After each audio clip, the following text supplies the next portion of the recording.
Jadi kalau bicara tentang tahapan penyelenggaraan pemilu atau pemilu kada, semua tahapan itu berpotensi ada pelanggaran. Itu penting didudukkan. Jadi semua tahapan berpotensi ada pelanggaran. Contoh hari ini yang verifikasi faktual administratif lah misalkan, itu kan juga berpotensi ada pelanggaran.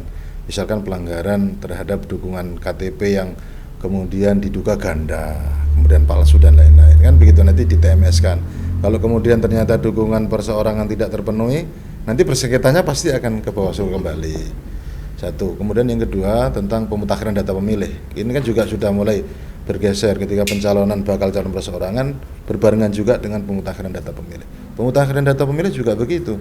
Ketika Bawaslu hanya diberikan viewer lah untuk pengawasan, kan juga berpotensi ada potensi pelanggaran. Misalkan pemilih tidak dikenal, belum terdata. Kemarin waktu pemilu belum masuk DPT, kan banyak itu.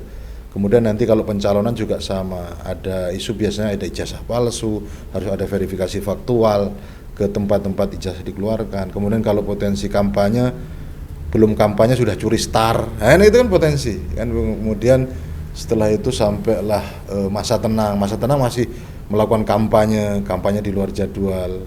Itu kan potensi-potensi. Terus kemudian kalau hari H pelaksanaan itu juga banyak.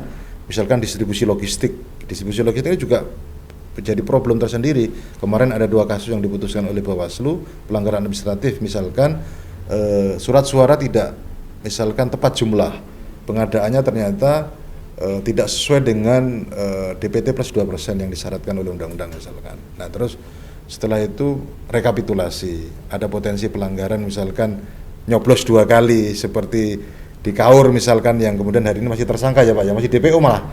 Kan begitu. Kemudian ada PSU yang harus diulang, itu kan bukti karena ada pelanggaran-pelanggaran yang terjadi. Kemudian pasca pemilihan masih ada potensi gugatan di Mahkamah Konstitusi dan lain-lain. Banyak sekali. Kalau potensi semua tahapan itu berpotensi ada pelanggaran dan Bawaslu sudah memetakan itu semua. Makanya kita belajar dari pemilu kemarin. Mungkin itu, Bang.